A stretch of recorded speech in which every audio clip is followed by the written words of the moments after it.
Welcome to the Kerner office, and today will be part two of Every Business I've Ever Started. If you'd like to hear part one of this episode, go ahead to my timeline and scroll down a couple weeks. I think it was mid to late April-ish. It's called part one of Every Business I've Ever Started. This is part two. So we left off with me telling a story about my quarter cows business and dragging my cow quite literally down a country road in Northeast Texas. We left off there. Let's start off with Alabama Wholesale Homes. That's number 23. When I was about 23, coincidentally, maybe mid 20s, I learned about wholesaling homes. And I'd never heard of that before. And if you've never heard of wholesaling homes basically means getting a house or any piece of real estate under contract and assigning that contract to another party without ever purchasing it. Usually you have to put up earnest money, and so you're risking that.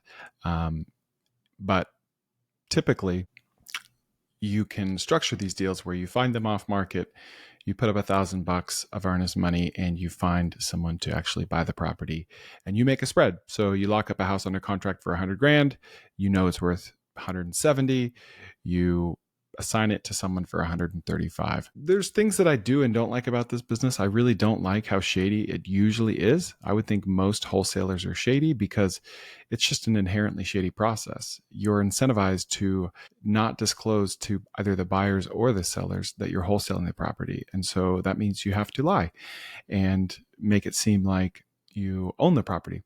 I didn't like that about it. And I also didn't like all of the tips and tricks that I had heard from these online gurus about how to talk down a homeowner regarding the value of their property. I remember one guy said, he's like, if you walk in a house and it's beautiful and you can't find anything wrong with it, but you just can't get them down to your price, you just got to mention the layout, because you can't fix the layout, right? The layout's always my fallback. Oh, yeah, it's got this weird layout, but it's like, no matter what, always pull the layout card. And I was just like, man, I don't like that. That reminds me of my 2-week used car dealership stint, which was the last real job I ever had. It's just shady. I didn't like it. So I got 2 houses under contract that I actually picked up on like a government auction website. So I didn't actually have to deal with a seller. I had $1,000 earnest money on both of them, and I lost the earnest money on both of them. That is my experience wholesaling. But I did buy the domain name Alabama Wholesale Homes, and I drove some traffic to it through SEO, and it was around for years, like years and years after I ever quit this business. And it brought in a bunch of leads from wholesalers and real estate investors. And I don't even know what I did with that business, honestly. I might still own the domain name, I might not, who knows. Idea number 24 is Texas Smokes. So this idea came from me when we were selling these little smokers from Buc-ee's. So as you know, I own a company called Texas Snacks, and we resell Buc-ee's products. And we noticed that these little $100 smokers were selling really well. And I thought, man, this could be a standalone business. This could be a standalone website. And so the whole business was to just keep buying these smokers from Buc-ee's, but just put it on a different Shopify site called TexasSmokes.com. And we were buying these for $100, selling them for 160, 170. They were really well made as far as smokers are concerned. And we paid, we drove some paid Facebook ads to the site, and it went well. We sold a handful of them. And then we just realized this is never going to be as big as we think Texas Snacks could be or should be. This is just a distraction because of all the things I've done, Texas Snacks has been one of the most steady, just consistently growing businesses. And I don't want to screw that up, right? I picked so many businesses that have been volatile and frankly hard to run. I didn't want to screw up Texas Snacks. So we ended up abandoning this website as well. Idea number 25 was called Better Inbox. And this was meant to be a small SaaS app or a Chrome extension or a web app. And the idea was to provide insights into how long it was taking me or my employees to respond to emails. There is one company that already does this, but I thought it was pretty clunky, too feature rich, too expensive. And I just wanted to know very simply, how long are you taking to respond to emails? And you'd have to set up filters because you're not going to respond to spam. And there's some legwork that you got to put into it to make this work right. But This was something that I wanted to build for myself and for my team because I had a sales team at the time. And everyone knows that when you're in sales, the time it takes you to respond to a lead directly correlates to your likelihood of closing that lead. So I thought, why isn't this more common? Why can't I just see a report of how long it's taking me so I could better myself or my team to respond to emails? So I bought the domain name, Better Inbox, might have been .co or .com, and I hired a VA to build this, and I got distracted. Yep, does that sound familiar? I got distracted. And so I moved on. I still think it's a good idea, but it's not a big idea. And so in that sense, it's not a good idea, right? If the opportunity cost of chasing this idea is high, then in a sense it's not a good idea at all. Idea number 26. I do not look back at this business very fondly. It was called Halo Maids. I had t-shirts printed, I had flyers printed. I bought a course or something from a guy named Rohan Gilks, and he's still around. He's still doing the same thing. I think at the time it was called Launch 28, as in launch a business in 28 days, I assume. I think he's changed the name, but a lot of people have bought this business with success. I've heard good things. I've heard it's a good course. He's a good guy. And the whole idea is basically for it to be a drop service home cleaning business where you find the cleaners, kind of like what we're doing with Fast Tree Care. You find the crew, you find the cleaners, you put up the marketing site, you drive traffic to it, you charge $200 for a cleaning, you pay $120 to your team, and you just capture that margin. What a terrible business. Please, if you're listening to me, don't start a home cleaning business. Please, of all the home service businesses you could start, this is one of the worst ones. There are so many ways to screw up. It is so low ticket. I know you're chasing that recurring angle. It's not going to come. Okay. It's just not. You might get 20 to 30% recurring jobs. It is a race to the bottom on price. You're managing crews that are doing a terrible job. I know I'm being pretty pessimistic right now, but I'm an optimistic guy. So that should send a message to you to not start this business. Okay. I know it's tempting. The gurus are really good at guruing about home cleaning and pressure washing and all that. I would much rather do pressure washing. Binary outcome. That's something I like to talk about a lot. Pressure washing is a binary outcome. You show up, you clean the thing, you leave. With home cleaning, you've got different surfaces, different types of walls, different rooms. You've got to show up at a defined window. We were doing it for realtors. That made it extra hard. Maybe that was our mistake. There's just a zillion ways you can screw up. There are ways you can screw up in pressure washing, but I think there are far, far less ways. So that was Halo Mates, and I started it with my friend Ed, and he's the same guy that I started a couple of these other businesses with. Great guy, love him to death. He just didn't have a lot of time to contribute to this business, so we lost about $2,000. One thing that was interesting was we hired a bunch of high school kids. We took a ton of postcards, really attractive flyers, double-sided, and we drove to Nebraska Furniture Mart. I say we, I didn't. Ed drove them to Nebraska Furniture Mart on a Saturday, which is the biggest furniture store in the world, partially owned by Warren Buffett, if not wholly owned by Warren Buffett. I've tweeted about it once or twice. And we put these flyers on cars, or at least they did, for marketing, because the thesis was these people are moving, they're moving in, they're moving out, they're going to need a home cleaner. And if they're moving in, even better, because it could become a recurring job. I think we distributed 500 flyers. It maybe brought 1 to 2 jobs. And so I love, like, one of my greatest pastimes. Genuinely, I'm no sarcasm here. I love testing marketing ideas, especially old school marketing ideas in new school business, or new school marketing ideas in old school business. Like, that is my happy place. I will do that until the day I die because it is so fun. 80-90% of the time, it doesn't work, right? You don't read articles about house cleaning companies growing with flyers at furniture stores for a reason, because it's not working. But 10-20% of the time, it just crushes. And when it does, you're not going to see me tweet about it. You're just not, because it's a hack. It's a growth hack. And I have tweeted this before. The effectiveness of a growth hack is directly correlated to its lifespan. Okay. The more effective a growth hack, the shorter its lifespan. Period. End of story. But when you find a growth hack, you got to get it while the getting's good. You got to exploit it to the hilt, because it will not stick around for long. Next business, we are number 27 now. Doomsday in a Box. This was, and the word business for this I'm using very loosely. Sam Parr tweeted, man, I just wish I could, like, click a button and just get all of my survival prep gear. Like, I want to prep. I want to be a prepper. I want to have gear. I want to have water, food storage, knives, you name it. but it's a lot of work and I don't have a lot of time. And so I went and bought the domain name Doomsday in a Box. I threw up a landing page. This was within 20, 30 minutes of his tweet. I threw up a landing page. I commented on his tweet and I said, here it is, just to see if it would drive any signups. Once again, this is just me testing something. And nothing happened. I got like 3 signups. I never did anything with it. This whole business, quote, business, less than 30 minutes. So you want to take it off the list? Fine, sue me. But I'm calling it a business. 28.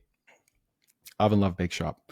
This was definitely a business. This was my wife's business. I love my wife very much, and she is very, very good at baking treats. And so, yeah, I'm going to call it my business because we're married and I helped her with it. It was 90% her business. It was a bake shop. It was an online e-commerce Shopify store where she made cookie bars in our house, about 20 feet away from me, and they are the most amazing gourmet cookie bars ever. She sold them online, and she sold them at the local farmer's market right down the road. And people loved them. They're so good. The problem with this business, it's very hard to scale. It's very, very hard. She would hand cut all of these bars one by one by one.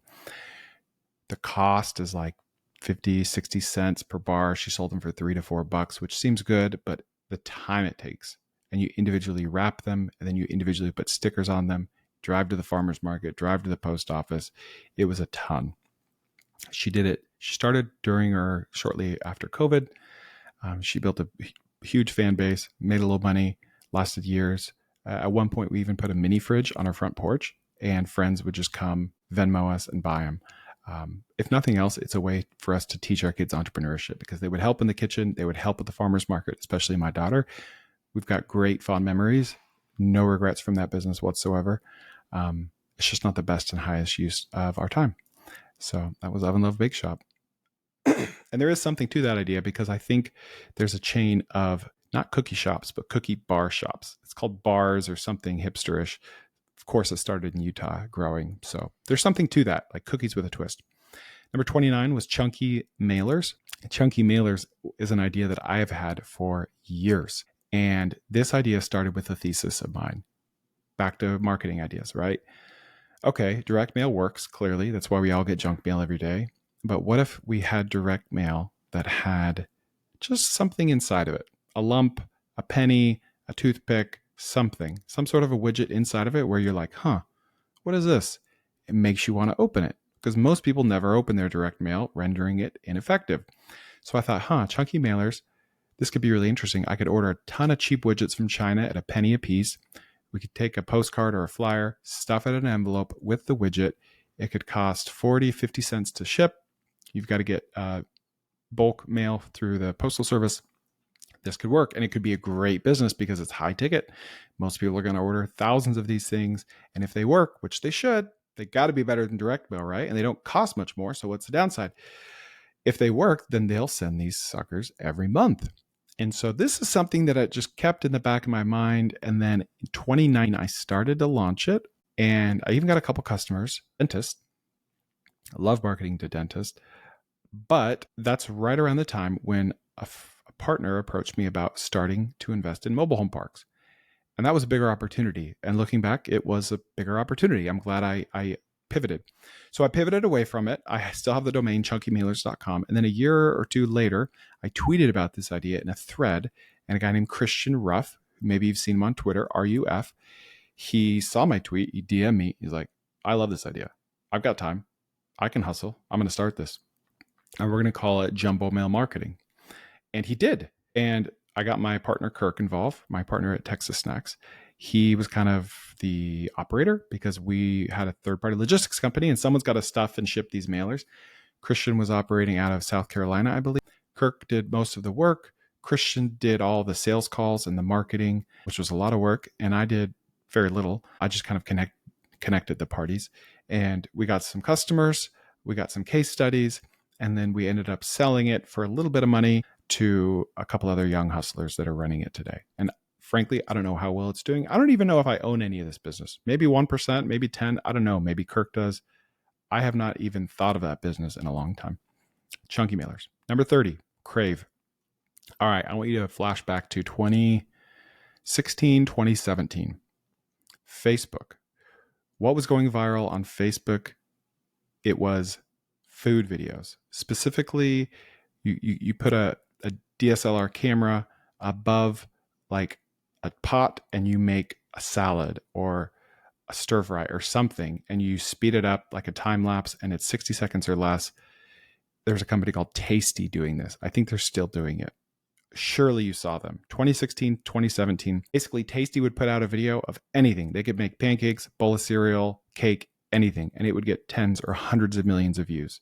They were like the first company to unlock the fact that people want to see food get made in 30 seconds or less, 60 seconds or less. So I thought, okay, there's a lot of demand for this. I could do this. I could take these dumb videos. What's it going to turn into? I have no idea. What does Tasty turn into? I think they now sell widgets in Walmart or kitchen appliances. And so me and my close friend, we rented a camera because he's good at that stuff, and we got a dozen or two dozen recipes. We bought a bunch of ingredients, and I had just built my house, so we had this big nice kitchen, and we stayed up all night. It was like a 12-hour thing. We made like 12 videos in 12 or 24 hours. And then he edited them, and it was called Crave instead of Tasty. And I think we started a couple social media pages for it. And then we were also partners in my LCD Cycle business, and it started really taking off. And so we abandoned this. And those videos are sitting in my Dropbox folder somewhere. So that was Crave. Number 31. Man, I might need to do a part 3 here. Number 31 is Haley. Now, Haley was an outsourced global talent agency, just like Shepherd, just like all of these global talent agencies you see. And this stemmed from me basically seeing all these guys having success and having FOMO and thinking, okay, what they're doing is nothing special. They're posting jobs to Upwork. They're building an internal database of global talent until they don't even need Upwork anymore. And then they're just placing that talent with inbound leads. And there's no shortage of demand for this. So when we first launched Co-Founders, the original thesis was to do cohorts of college students, 30-day cohorts, where we would take 3 hungry, high energy, grateful, optimistic college students, and I would meet with them twice per week via Zoom remotely. And beforehand, I would give them ideas, business ideas, right? Maybe you need to start a short form video agency. Maybe you need to start a tree trimming business. And I would spend 30 days meeting with them 2-3 times a week, mentoring them, training them, teaching them how to use Zapier tools, all these things, so they could launch these businesses alongside us. That was phase 1. Phase 2, they become profit sharing partners of these businesses, assuming they made a profit and we met our 30-day goal. Phase 3 is they drop out of school or they graduate from school and they become a pro rata equity holder in these businesses. And I still love this idea. We're still kind of doing it because our first cohort, we did it with a guy named Sam, Juliana, and Chloe. And with Sam, we launched a marketplace for business owners, and I'll talk about that later. With Juliana, we launched a different type of marketplace for business owners. And then with Chloe, we launched Haley, which was kind of like Shepherd. And we went viral on Reddit several times. I thought, okay, Shepherd is doing really well on Twitter. Let's go attack a different platform. So we tried Reddit, drove a bunch of leads, a bunch of calls, got a couple sales, nothing crazy. And this taught me that Twitter plus global talent is perfect product audience fit. Okay. That's kind of a newer term that I heard, and I love it. I use it all the time. The right product or service with the right platform or the right influencer, the right guru, whoever, for whatever reason, global talent plus Twitter equals magic. And so I couldn't recreate that on Reddit. And I didn't want to recreate it on Twitter because I thought it was already too crowded. This was like 3 years ago, 2 years ago. I don't know. It wasn't too crowded. It's still not too crowded. I've talked about that several times. So that business could still be rebooted. It's still around. The website's still there, but I just have no energy to do that right now. I believe in the concept. I believe in global talent. It's going to keep growing. It seems like a bubble on Twitter because we're all on Twitter all day, but I would reckon that 80 to 90% of the US workforce has no idea what the acronym VA means. So still ripe for disruption and growth. Number 32, Millennial Mormons. Okay, wow. This was summer of 2017. I was running LCD Cycle, and it was starting to slow down a bit. And so I got wandering eyes, as I tend to do. And at the time, WordPress blogs were just always going viral. Okay. The whole model was write content, distribute on Facebook. Facebook pushes it organically to your WordPress blog, goes viral. You got a blog, you collect emails, you sell stuff through the emails, or you sell ads. Millennialmormons.com was the website. It was a kind of a tongue-in-cheek, part satirical, part faith-based, part humor. It was a blog for millennial members of the Church of Jesus Christ of Latter-day Saints, such as myself. And I love this blog. I read it all the time. And I followed the 2 or 3 founders pretty closely on Facebook, on social media. And something kind of stupid happened. Over time, all 3 of these founders left the church. They lost their faith. I don't know if they became atheists or whatnot, but they no longer believed in the Mormon faith. And what really angered me, there's no better word for it than this. What angered me was the fact that they converted the site into what was a bait and switch.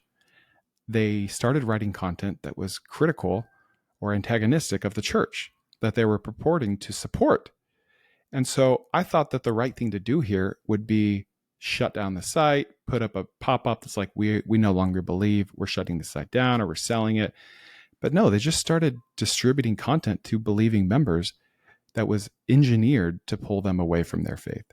And I'm not a fan of that in any religion. I respect Muslims, I respect the Amish, anyone that I especially respect cultures that have their religion at the forefront of their lives, because that's what I strive to do. And even if they're doing something that I don't theologically agree with, I really, really respect a commitment to a common goal and a shared purpose and a higher power. And it angered me that they were trying to pull people away from that. And so I can't remember if the founder posted about it on Facebook or if I cold emailed him. But one of the 3 founders had the idea to sell the business. And I can't remember if that was my idea or his, but I bought it. I bought the business for a few $1,000s. It didn't have much revenue. And my whole intent was just to fix all this broken crap and just to keep it going. That's it. I was not trying to make any money whatsoever. This was a passion project and it was awesome. I was not alone in my distaste for this new format of the blog. And so I was able to recruit a dozen or so volunteers, writers, web designers to write articles and to turn it around and to delete the anti-articles and to just clean up the site. And we did, and it was awesome. And we had a good thing going, and we rebranded, we made a new logo, and then it ended up just falling by the wayside. I don't even remember what happened. I had a couple cool guys, Bentley and Mike, I think, great guys that were helping me a ton, and then a few others as well. And it just fell by the wayside. And now, a couple of years later, the president of our church, who we consider to be a prophet, came out and said, try not to say the word Mormons, because that's just the name of our book, but that's not who we are. And the book is named after a person. We're members of the Church of Jesus Christ of Latter-day Saints. And so he really encouraged us a couple of years after this, a few years ago, to stop using that word altogether. So I don't know what we would have renamed it. And a lot of kind of blogs didn't rename it. They're just like, I'm going to keep it the same. And a lot did. And I for sure would have, but I didn't need to because it's no longer around. So that was Millennial Mormons. Next one was Fast Tree Care. And Fast Tree Care is exciting because it's still going. Fast Tree Care was basically cohort 2 of co-founders, which was Zach and James. Zach started an AI newsletter, which pivoted to what is now Volterra, software that skilled nursing facilities use to save money. And James was over Fast Tree Care. I love James because when he first applied, I thought I was reading my own application because he had fixed iPhones in college. He was just a hustler. And that's pretty much the only thing we have in common. We actually are quite different. We come from quite different backgrounds. He's 6 foot, 8, African-American. He looks like an NFL offensive lineman. And his dad played for USC, comes from a family of football players. He's the bomb. I love him. And I gave him a few ideas. Fast Tree Care was one of them. And he's like, I like that tree business idea. I'm going to move to Dallas. I said, let's go. So he moved to Dallas. I let him stay here at my house for a few days. He found a place to live. I paid him a salary from day one. And I gave him the playbook. I gave him a truck. He still drives it today. And I basically told him what to do. I didn't do it for him. I've never even been to one job site with him. I've never quoted one job with him. He's done it all himself. I just gave him a playbook. I answer his calls. We talk every week. I give him mentorship. And Fast Tree Care is basically, it's a tree trimming business, but we don't do any of the jobs. We outsource 100% of the work at about 40 to 50% gross margins. We have virtually no overhead except gas and time. And it's a great business, and we're growing. And we hosted a boot camp for it a few months ago, and we recorded it. And now we're selling that digital version of that boot camp and encouraging others to start tree businesses in their area. And it's awesome. And eventually we might pivot out of the physical tree trimming business and lean more into the content side of the business because it's working and we're encouraging people to start businesses. And that is my passion. So that's going great. Number 34. This also was not really a true business.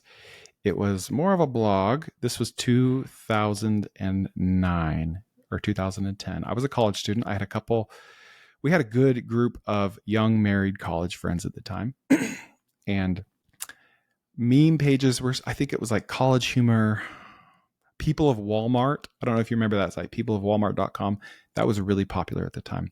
And we thought, man, there needs to be a People of Walmart for outrageous college fans, right? Just like literally just a WordPress blog with pictures of fans, not just college, but sports fans. Maybe a video, maybe a picture, just something ridiculous. And at the time, right now, as I say it, it sounds like such a stupid idea, but People of Walmart was a big thing and they made a lot of money from organic traffic and banner ads. So we wanted to be People of Walmart for sports, basically. And I had two partners in this. And we put up a blog, Outfandish, okay, outfandish.com. And we put up a blog, we posted a few things, and then it just died. It just died. There's nothing there. Number 35, Door to More. This was me and my employees buying electronics door to door. And I still love this idea. I don't know why there aren't teams of people buying electronics door to door today. There are teams of people selling pest control, selling solar, selling roofing, and selling alarm systems.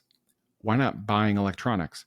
I literally have 12 old iPads, Nintendo Switch, phones, laptops laying around my house that I am not about to go catalog, wipe clean, take pictures of, list on eBay, list on Facebook Marketplace, answer questions, package, ship. It is a pain. So the whole business model here is just show up at people's door, have a nice polo on that's embroidered, have your phone. Your phone connects to like gazelle.com where you can value these devices. You've got Venmo or Zelle on your phone or PayPal. And you say, hey, I'm here to buy your old devices. Can we come back later? Or can we buy them now? Do you know of any neighbors? It's a great business. So when I had Phone Restore, a small chain of iPhone repair shops, our second biggest revenue line was buybacks. So people would come in and either get their device fixed, or they would come in and we would say, your device is not fixable. We made 40, 50, 60 grand a month just buying devices in store and selling on eBay. When things got slow, I would send my employees out to the neighborhoods and they would buy devices door to door, and it worked. And then you can go to schools and you can do e-recycling drives. And then you can do it in bulk, and the parents will send the devices to school with their kids and they can put it in a box and you can go collect, and then you pay the school money. And they're not as price sensitive. This is a great business, and I think more people should do it. And I just wrote about this in my newsletter. So if you want to read that, go to chrisjkerner, KOERNER.com, and you'll see a link to subscribe to my newsletter. And I break this down in detail. Number 36, crypto advising. I consider this a business, even though it was more of a perpetual consulting gig. This was back in my McAfee days when I launched my token, and I built a big following on Twitter on another account, 60, 70 something thousand followers. And so these crypto projects would reach out to me and say, hey, we want to make you an advisor in our company. We'll give you 1% to 3% of the total allocation of our tokens, which is like the crypto version of shares in the company. Maybe you come speak at a conference. Maybe you tweet about us every now and then. And it was a great business. I made some pretty good money doing that, just being an advisor to these companies. And that lasted a couple of years and it paid some good bills and I enjoyed it. And then crypto crashed. And it's funny because all these contacts, all these companies, they just kind of disappeared. They never really broke things off with me. They never really sent an email. We didn't ever tie it up. they just kind of disappeared into the night, and that's crypto.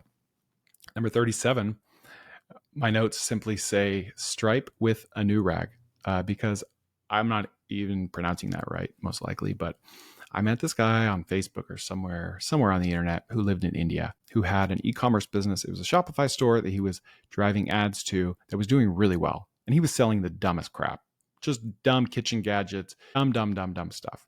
Okay. But it was doing really well. And it was all dropship.